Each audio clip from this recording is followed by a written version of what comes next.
വിശുദ്ധ പൗലോസ് കൊറിന്തോസുകാർക്കെഴുതിയ ഒന്നാം ലേഖനം. അഭിവാദനം. ഉപകാരസ്മരണ. യേശുക്രിസ്തുവിൻ്റെ അപ്പോസ്തോലനായി ദൈവഹിതാനുസരണം വിളിക്കപ്പെട്ട പൗലോസും സഹോദരൻ സൊസ്തേനോസും കൊരിന്തോസിലുള്ള ദൈവത്തിൻ്റെ സഭയ്ക്ക് എഴുതുന്നത്.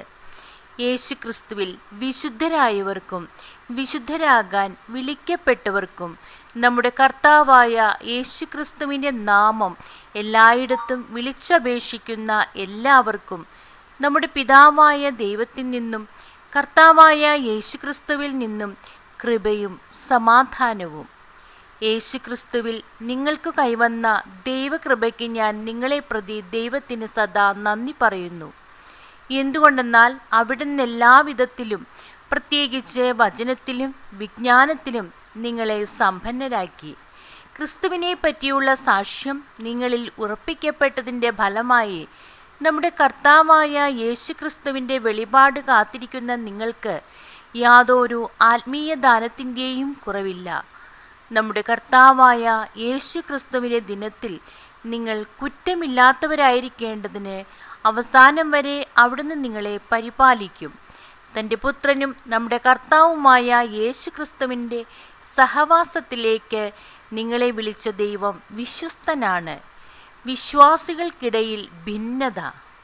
സഹോദരരെ, നിങ്ങളെല്ലാവരും സ്വരച്ചേർച്ചയോടും ഐക്യത്തോടും ഏക മനസ്സോടും ഏകാഭിപ്രായത്തോടും കൂടെ വർത്തിക്കണമെന്ന് നമ്മുടെ കർത്താവായ യേശുക്രിസ്തുവിൻ്റെ നാമത്തിൽ ഞാൻ നിങ്ങളോട് അഭ്യർത്ഥിക്കുന്നു. എൻ്റെ സഹോദരരെ, നിങ്ങളുടെ ഇടയിൽ തർക്കങ്ങളുണ്ടെന്ന് ക്ലേയയുടെ ബന്ധുക്കൾ എന്നെ അറിയിച്ചിരിക്കുന്നു. ഞാൻ പൗലോസിൻ്റേതാണ്, ഞാൻ അപ്പോളോസിൻ്റേതാണ്, ഞാൻ കേപ്പായുടേതാണ്, ഞാൻ ക്രിസ്തുവിൻ്റേതാണ് എന്നിങ്ങനെ നിങ്ങൾ ഓരോരുത്തരും പറയുന്നതിനെയാണ് ഞാൻ ഉദ്ദേശിക്കുന്നത്. ക്രിസ്തു വിഭജിക്കപ്പെട്ടിരിക്കുന്നുവോ? നിങ്ങൾക്ക് വേണ്ടി ക്രൂശിതനായത് പൗലോസാണോ? പൗലോസിൻ്റെ നാമത്തിലാണോ നിങ്ങൾ ജ്ഞാനസ്നാനം സ്വീകരിച്ചത്?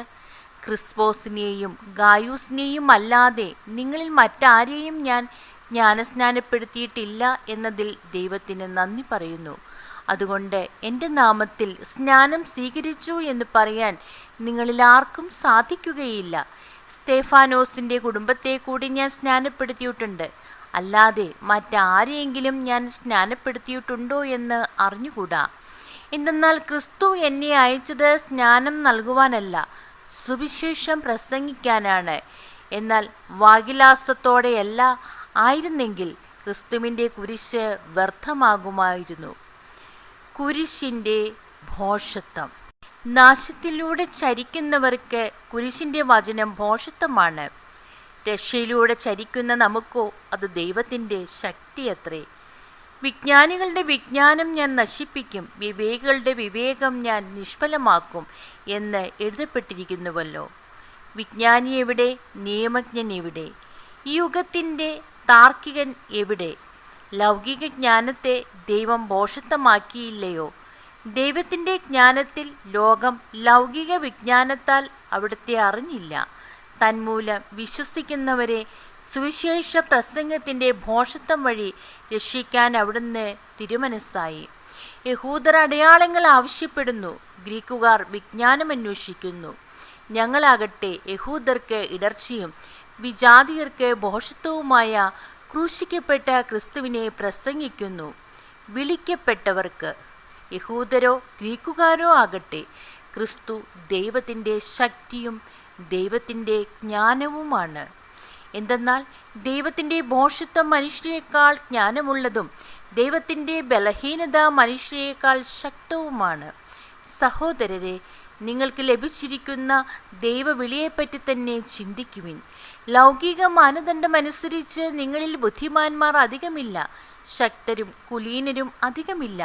എങ്കിലും വിജ്ഞാനികളെ ലജ്ജിപ്പിക്കാൻ ലോകദൃഷ്ടിയിൽ ഭോഷന്മാരായവരെ ദൈവം തെരഞ്ഞെടുത്തു. ശക്തമായവയെ ലജ്ജിപ്പിക്കാൻ ലോകദൃഷ്ടിയിൽ അശക്തമായവയെയും നിലവിലുള്ളവയെ നശിപ്പിക്കാൻ വേണ്ടി ലോകദൃഷ്ട്യാ നിസ്സാരങ്ങളായവയെയും അവഗണിക്കപ്പെട്ടവയെയും ഇല്ലായ്മയെ തന്നെയും ദൈവം തിരഞ്ഞെടുത്തു. ദൈവസന്നിധിയിൽ ആരും അഹങ്കരിക്കാതിരിക്കാനാണ് അവിടുന്ന് ഇങ്ങനെ ചെയ്തത്. യേശുക്രിസ്തുവിലുള്ള നിങ്ങളുടെ ജീവിതത്തിൻ്റെ ഉറവിടം അവിടുന്നാണ്. ദൈവം അവനെ നമുക്ക് ജ്ഞാനവും നീതിയും വിശുദ്ധീകരണവും പരിത്രാണവും ആക്കിയിരിക്കുന്നു.